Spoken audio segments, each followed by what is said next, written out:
Savoy hotel के बार के ऊपर लगी घड़ी की सुई 8:20 पर स्थिर है और वो इस हालत में पिछले 50 सालों से है जब हिरोशिमा में एटम बम गिराया गया था। ये सब कुछ मुझे नंदू ने बताया था और उस पर भरोसा नहीं करने की मेरे पास कोई वजह नहीं थी। उसके कई ऐसे ही विचित्र किस्म की बातें आश्चर्यजनक तौर पर सच साबित होती थी। मसूरी के इस होटल से जुड़ी कोई भी बात अक्सर असंभव सी हुआ करती थी, चाहे उसके समर्थन में सबूत ही क्यों न रख दिए गए हों। जैसे नंदू के अनुसार इस रेस्तरां के एक पूर्व मालिक मिस्टर मैकलिंटॉक की नाक नकली थी, हालांकि उसने कभी देखा नहीं था। नंदू की बात कितनी सही थी ये पता करने के लिए मैंने बूढ़े नेगी से पूछा। नेगी इस होटल में काम करने आने वाला शुरुआती कर्मचारी था। वो 1932, तब मेरा जन्म भी नहीं हुआ था, मैं होटल में रूम बॉय हुआ करता था और जो 60 साल बीत जाने और 2 बीवियों के बाद इस होटल के फ्रंट ऑफिस का कामकाज देखता रहता है। नेगी के मुताबिक मिस्टर मैकलिंटॉक की नकली नाक वाली बात पूरी तरह से सही है। मैं रात में मैकलिंटॉक साहिब को पीने के लिए कोको बनाकर दिया करता था। उनके रूम से बाहर निकलकर मैं एक खिड़की के पास छुपकर खड़ा हो जाया करता था और उन्हें देखता रहता। रात में बत्ती बंद करने से पहले जो अंतिम काम वो किया करते थे वो था अपनी नकली नाक निकालकर बिस्तर के पास टेबल पर रखना, जो कभी भी उसे पहनकर सोते नहीं थे। मेरे ख्याल से उसे पहनकर सोने में उन्हें काफ़ी तकलीफ होती थी, खासकर करवट लेते वक्त।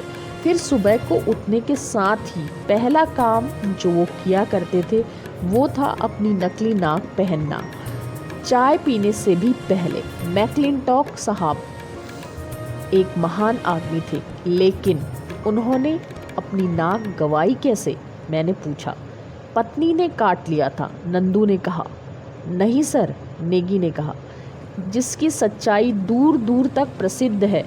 उनकी नाक प्रथम विश्व युद्ध के दौरान बंदूक की गोली लगने के कारण उड़ गई थी, जिसके बाद उन्हें हर्जाने के तौर पर विक्टोरिया क्रॉस दिया गया।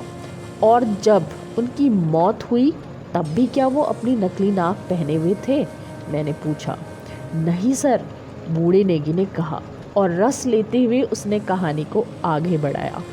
एक सुबह जब मैं साहिब के पास सुबह की चाय लेकर गया तब मैंने उनको वहाँ बिस्तर पर मृत पाया, बगैर नाक के। उनकी नाक बिस्तर के पास टेबल में पड़ी हुई थी। मुझे आज लगता है कि मुझे उसे वहीं छोड़ देना चाहिए था, लेकिन मिस्टर मैकलिंटॉक एक अच्छे आदमी थे। मैं ये बर्दाश्त नहीं कर सकता था कि पूरी दुनिया को उनकी नकली नाक के बारे में पता चले, इसलिए मैंने उनकी नकली नाक को उनके चेहरे से चिपकाया। फिर जाकर मैनेजर को उनकी मौत की सूचना दी। उनकी स्वाभाविक मृत्यु हुई थी, हार्ट अटैक से, लेकिन मैंने इस बात का पूरा ध्यान रखा कि उनकी लाश ताबूत में अपनी नाक के साथ ही जाए। हम सब इस बात को मानते थे कि नेगी एक अच्छा आदमी था, खासकर बुरे वक्त में साथ देने वाला। ऐसा कहा जाता है कि मिस्टर मैकलिंटॉक का भूत आज भी होटल के गलियारों में भटकता रहता है, लेकिन अभी तक मेरा उससे सामना नहीं हुआ है। क्या वो भूत नकली नाक के साथ होगा? बूढ़े नेगी को लगता है नहीं, क्योंकि नकली नाक इंसान के द्वारा बनाया गया था, लेकिन उसने भी उस भूत को नज़दीक से नहीं देखा था, सिर्फ दूर से बियर के बगीचे में लगे देवदार के 2 पेड़ों के बीच से पीछे जाते हुए। वे देवदार के पेड़ कम से कम 200 साल पुराने थे, होटल के बनाए जाने के पहले से, शायद इस हिल स्टेशन के बनने से पहले के। बहुत सारे लोग जो बार में आया करते थे वो सब अब जा चुके हैं। कभी कभी तो मुझे जीवित और मृत लोगों में फ़र्क करने में भी दिक्कत आती है, लेकिन असल भूत तो वे होते हैं जो शराब पीने के बाद बगैर पैसा दिए गायब हो जाते हैं। मुझे कभी भी गायब होने की ज़रूरत नहीं पड़ी। पिछले 5-6 सालों में मुझे जब भी सेवॉय बार के सहारे की ज़रूरत पड़ी है, ऐसा बहुत कम हुआ है कि मुझे अपनी शराब के लिए पैसे देने पड़े हों। इसकी वजह मेरा दोस्त नंदू है। आप इन पन्नों में कहीं भी नंदू के लिए कोई सख्त शब्द नहीं पाएंगे। मेरे ख्याल से उसने बहुत पहले ही ये तय कर लिया था कि मैं उनके शराब खाने के लिए एक अलंकरण के समान हूँ और वहाँ रखे स्टूल पर बैठा हुआ मैं रे मिलेंड इन द लास्ट वीकेंड की तरह दिखता हूँ। उसे इस भूमिका के लिए ऑस्कर मिला था। हालांकि सेल का वो आदमी जो अक्सर बार के दूसरे स्टूल पर बैठा रहता, जो अपनी जैकी श्रॉफ के समान मूंछों के भी उस शराब खाने की कोई शोभा नहीं बढ़ा रहा था, लेकिन मुझे ये मानना पड़ेगा कि वो शराब को गिलास में डालने, कॉकटेल्स बनाने और नशे में धुत महिलाओं को टॉयलेट रूम तक पहुंचाने में काफ़ी पारंगत था। वो भी अपनी शराब के पैसे कभी नहीं चुकाया करता था। तो फिर नंदू अपना खर्चा कैसे चलाता है? जाहिर है क्योंकि वहाँ कुछ असली ग्राहक भी आते हैं जिन्हें हम होटल के भीतर घर जैसा आराम देते हैं। हम उनके साथ गप्पे मारते हैं और उन्हें रॉयल सैल्यूट या फ्रांसीसी शराब बोजोले पीने के लिए प्रेरित करते हैं। मैं इस रेस्तरां का इतिहास किसी को भी मुंह ज़बानी सुना सकता हूँ जो सुनना चाहता हो। जहाँ तक सेल के उस व्यक्ति का सवाल है, वो मुफ्त में एम्बुलेंस की सेवा लोगों को मुहैया कराता था जो होटल की मेहमान नवाजी को झेल पाने में असमर्थ होते हैं। सेल का वो आदमी शहर का नंबर 1 ब्लड डोनर है, इसलिए अगर आपको किसी का खून चढ़ाया गया हो और उसके बाद आप पर खुमारी चढ़ी हो, तब आप जान सकते हैं कि किसके शरीर का खून आपकी धमनियों में बह रहा है। लेकिन वो असली स्कॉच होता है। सेल की पहाड़ियों की तलहटी में जो तरल पदार्थ बनाया जाता है वो नहीं। नंदू ने भी मुझे बताया था कि नोबेल विजेता पर्ल बक 1950 के आसपास हमारे होटल में कुछ समय के लिए ठहरी थी। मैंने होटल के रजिस्टर से पता लगाने की कोशिश की तो हमेशा की तरह नंदू सही निकला। जहाँ तक मेरी जानकारी है, मिस पर्ल ने अपनी किसी भी किताब में इस होटल या इस शहर के बारे में अपने अनुभवों का जिक्र नहीं किया था, जबकि ये जगह ऐसी है जिसके बारे में अक्सर लोगों के पास कुछ न कुछ कहने के लिए होता है। जैसे मेलबर्न एज का वो कॉरेस्पॉन्डेंट जिसने तेज़ आंधी, बारिश और तूफान के दौरान अपने कमरे की छत उड़ जाने की शिकायत की थी। ये एक बेहद ही ओछी सी शिकायत थी। उसे शांत करते हुए नंदू ने कहा, सर, आपको दिल्ली में सिर्फ एक 5 सितारा कमरा मिल सकता है, लेकिन यहाँ अपने रूम से आप आसमान में निकले सभी सितारों को देख सकते हैं। और सच में बादलों के छटने के बाद वो ऐसा देख पाया। इन पहाड़ियों के आसपास अक्सर तेज़ हवाएं चलती हैं और चक्रवाती तूफान के दौरान हमारे यहाँ की लहरदार लोहे की छतें अक्सर उड़ जाया करती हैं। नेगी ने याद किया कि एक बार गर्मियों के दोपहरी में आए तूफान के बाद सेवॉय होटल की छत का एक हिस्सा उड़कर 5 मील दूर सेंट जॉर्ज स्कूल पर गिरा हुआ मिला था। यहाँ से वहाँ तक हवा में उड़ने के दौरान छत के उस हिस्से की चपेट में सुबह सुबह कसरत करने वाला एक व्यक्ति भी आ गया था, जिसका सिर उसके धड़ से अलग हो गया था।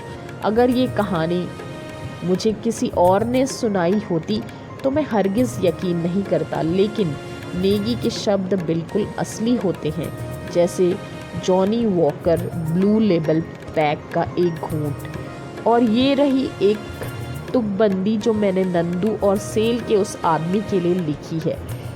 बहुत समय पहले एक युवा व्यक्ति हर चीज़ फिक्स कर दिया करता था। ऐसा करने के लिए उसे सिर्फ 5 या 6 मिनट लगते। उसकी मूर्ति मिली है सेवॉय की पवित्र ज़मीन पर। उसके बगल में नंदू भी मिला है, पूरी तरह से ट्रांसफिक्स्ड। पिछले कुछ समय से नंदू के मन में ये भावना आ रही है, या फिर कहें कि उसका सपना है। अगर आपको पसंद हो तो सेवॉय बार का नाम द राइटर्स बार रख दे, लेकिन वैसा करने के लिए तुम्हें यहाँ कुछ लेखकों को लाना होगा, है कि नहीं? मैंने कहा। ठीक है, पर तुम भी तो राइटर हो कि नहीं? क्या तुम्हारे और लेखक दोस्त नहीं हैं? बहुत मुश्किल से एक आध, और जिनको मैं जानता हूँ वे सब के सब चाय के शौकीन हैं। वो हेमिंगवे टाइप वाले अब फैशन में नहीं हैं। पिछले साल जब मैं सिंगापुर में था तब मैं दोबारा ऐतिहासिक रैफल्स होटल गया, नंदू ने कहा। वो होटल उतना ही पुराना है जितना सेवॉय, और उनके यहाँ एक राइटर्स बार है जिसकी दीवार पर तांबे का बैच लगा हुआ है जिस पर लिखा हुआ है कि सोमरसेट मॉम वहाँ आए थे। उनके अलावा जोसेफ कॉनरॉड और ग्राहम ग्रीन भी। ओह, सभी बहुत ही शांत और गंभीर लोग थे, मैंने कहा। हाँ, लेकिन वे सभी वहाँ ठहरे थे और उन्होंने ज़रूर ही वहाँ कभी न कभी बार से जाकर कोई ना कोई ड्रिंक पी होगी, चाहे वो नींबू पानी ही क्यों ना हो। अपने अच्छे दिनों में सेवॉय में भी कुछ अच्छे लेखक आकर ज़रूर ठहरे होंगे। हाँ, पर्ल बक यहाँ रुकी तो थी। मेरे पास अभी भी एक किताब पर उनकी ऑटोग्राफ सुरक्षित है।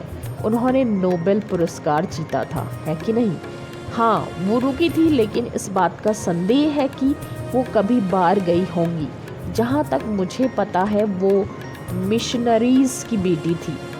तब तो ये ड्रिंक लेने का और भी बड़ा कारण है। वजह चाहे जो भी हो, लेकिन वे यहाँ बीच बीच में आती ज़रूर होंगी। हम उनका नाम एक पीतल की पट्टी में लिखकर यहाँ दीवारों पर लगाएंगे। ठीक है, हम पर्ल बक का नाम यहाँ लिखेंगे। रूडयार्ड किपलिंग के बारे में तुम्हारा क्या ख्याल है? वो भी यहाँ ज़रूर ठहरे होंगे।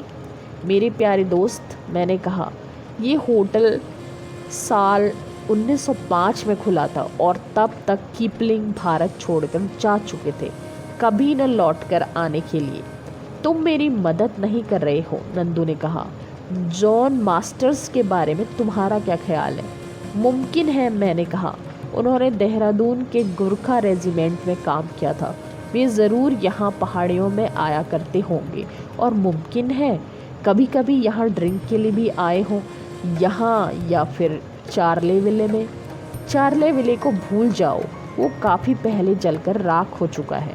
हम जॉन मास्टर्स के नाम की भी एक पट्टी यहाँ लगाएंगे। इस तरह से हमें 2 लेखकों के नाम मिल गए। तो फिर हम होटल के पुराने बही खाते क्यों नहीं जांचते? मैंने कहा। वो पुराना मैनेजर उसे अपने साथ ले गया, नंदू ने अफसोस से कहा। शायद वो पर्ल बक का ऑटोग्राफ चाहता था। वो कौन शख्स था जिसने विच्छेद घंटी के बारे में लिखा था? तुम्हें पता है न, वो घंटी जो हर दिन सुबह 4 बजे बजाई जाती थी ताकि लोग अपने अपने कमरे में लौट जाएं। मैंने उस घंटी के बारे में सुना है, मैंने कहा, लेकिन मैं उसके लेखक का नाम नहीं जानता। Somerset mom. मुझे नहीं लगता कि वो कभी मसूरी आए थे। वो कोई यात्रा वृतांत लिखने वाला लेखक था। गैडजर्स, बिल एटकिन, वे लोग अभी भी जिंदा हैं, लेकिन अगर तुम उन्हें अभी भी एक ड्रिंक के लिए आमंत्रित करो तो शायद वे अपना नाम यहाँ दीवार पर लिखने के लिए इजाज़त दे दें। तुम्हारे कहने का मतलब एक मुफ्त की ड्रिंक से है? नंदू इससे बहुत खुश नहीं था, जाहिर है। मुझे लगता है कि हमें उन लेखकों पर केंद्रित रहना चाहिए जो अब जीवित नहीं है। पंडित नेहरू यहाँ रुके थे और वे एक राइटर थे। हाँ नंदू, लेकिन मुझे नहीं लगता कि तुम उन्हें कभी भी इस होटल के बार में पाए होगे। सर एडमंड हिलेरी, हाँ, उन्होंने अपनी आत्मकथा लिखी थी। शायद माउंट एवरेस्ट पर चढ़ने के बाद यहाँ एक ड्रिंक के लिए ज़रूर रुके थे। ठीक है, मुझे मिल गया, जिम कॉर्बेट। लेकिन वो नैनीताल में रहते थे, मैंने विरोध जताते हुए कहा। मुझे संदेह है कि वो कभी भी यहाँ आए होंगे। उनके माता पिता की शादी मसूरी में हुई थी, ये तुमने ही मुझे बताया है। और उन्होंने वो किताब भी लिखी थी, the man eaters of Rudraprayag. Rudraprayag यहाँ से सिर्फ 80 मील दूर है, आसमान के रास्ते। ठीक है, और उस आदमखोर को मारने के बाद कॉर्बेट पैदल चलकर मसूरी तक आए ताकि यहाँ सेवॉय में बियर पी सके। उस समय कोई मोटर रोड भी नहीं हुआ करती थी। नंदू, उन्हें सचमुच एक ड्रिंक की बेहद ज़रूरत होगी। ये पूरी तरह से मुमकिन है। वो काफ़ी दूर दूर पैदल की यात्रा किया करते थे। हाँ, लेकिन आदमखोर जानवरों को मारने के लिए, बियर पीने के लिए नहीं। लेकिन चलो, हम उनके नाम की भी एक पट्टी यहाँ लगा दें, सिर्फ इस वजह से कि उनके माता पिता की शादी मसूरी में हुई थी। हमारे पास कौन कौन है? पॉल बक, जॉन मास्टर्स, जिम कॉर्बेट। पीतल की वो नाम वाली पट्टियाँ तैयार की जा रही थी। राइटर्स बार का उद्घाटन बसंत में किया जाएगा। अगर कोई पाठक किसी उपयुक्त उम्मीदवार का नाम यहाँ शामिल करने के लिए लेकर आता है तो उसे एक मुफ्त ड्रिंक दी जाएगी। अगले ही दिन शाम को जब मैं बार में बैठकर अपनी तीसरी विस्की की ग्लास खाली कर रहा था, तब रूडयार्ड किपलिंग की शक्ल का एक व्यक्ति वहाँ आया।